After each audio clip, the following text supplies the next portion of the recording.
welcome back to Movieeks. I'm Lewis. And I'm Stefan. And today we're going to be talking about technology. Okay, in terms of technology, I mean things like how cinema has evolved and differed. Because, a little known fact, do you know why cinema invests so much in technology? Stefan, can you tell me why? It's probably to make more money. It's to do with that. It's because it basically started in the mid-50s when people got TVs in the house and suddenly they didn't need to go to the cinema anymore. So cinema had to reinvent itself to be more of an experience worth going to see. So that's when they brought in like 3D, those crap little ones, and the sci-fi B movie of the 50s. It was like, whoa, things you can't see on TV. Yeah. But then quite recently, quite recently, something has happened again, which has jeopardised cinema, which is TV being much better than cinema. TV being very good, and also piracy. Oh, so to combat piracy, cinema has had to reinvent itself again in a way that can't be pirated. Yes, by just doing comic book films.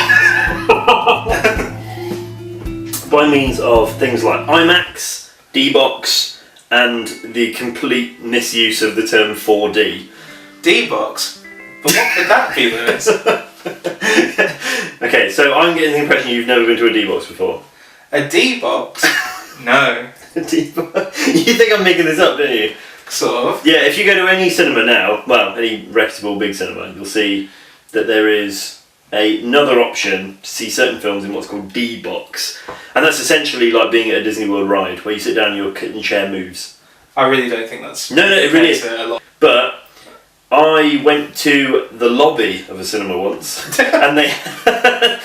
This is classier than it sounds. I went to the lobby for warmth. Yeah, I once went to a newsagent's and read all of the papers. I went in, they had in the lobby for people like you, unbelievers, who didn't know what D-Box was. They have like two little sample D-Box chairs, and they were playing the trailer to The Hobbit, which had been designed with the D-Box seats.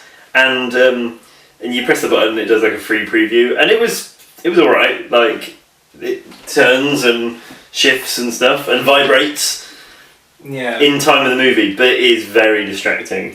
Well, yeah. And The Hobbit's real long as well, so I'm pretty sure that would get old real quick. Yeah, I mean, you're basically taking a long journey in a car on a bumpy road, aren't you, at that point? Yes, whilst trying to watch a bunch of dwarves in a kitchen singing. Yeah. I mean, I'm not really sure what the chair's going to do during those sequences, unless it sort of rocks you along. No, what happens is the chair, it actually has little projectile things to chuck bits of cutlery and glassware. I'm involved.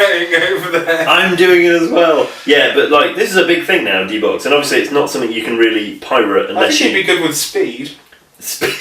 Wow. The film, not the film. Not the You see, I immediately assumed the first thing. Yeah. But yeah, I mean, you've got the things swerving. You got, Keanu Reeves putting the gun down. Putting the gun down. I'm just a normal guy now.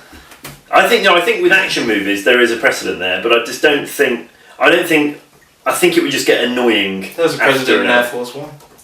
Have you ever seen an IMAX movie? Yes, I saw the pretty poor Christmas Carol film that came out a few years ago. Really? In IMAX? Yeah, in IMAX. What possible difference could that make in IMAX? I was in Birmingham and there was an IMAX there.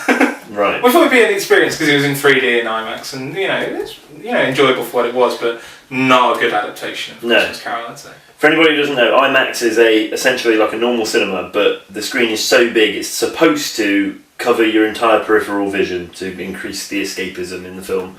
It doesn't always work. Like, it didn't work for me when I see Interstellar and I sat at the back and the cinema was still sort of normal size because how far away I was. In fact, because I was sat on the aisle at the back, I got a slight vertigo from looking down, which is very distracting.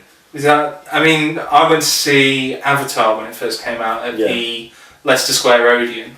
Okay. Which is, if you don't know, a huge cinema. Have you been there? I have. I've never been in. Yeah, it's I've been in the foyer. Foyer, your new book's coming out soon, isn't it? Cinema Foyers of Great Britain. It's a complete guide. I'm quite the connoisseur. The ones that have Time Splitters 3, the ones that don't have Time Splitters 3. Hey, thanks for watching the video. If you liked what you saw, then give us a like and subscribe. We release these videos regularly, And you can find out when the next one's out by subscribing or follow us on Twitter. That's right, and if you want to throw your 2 cents in about the topics we've been talking about, leave a comment in the box below or send us some abuse on Twitter.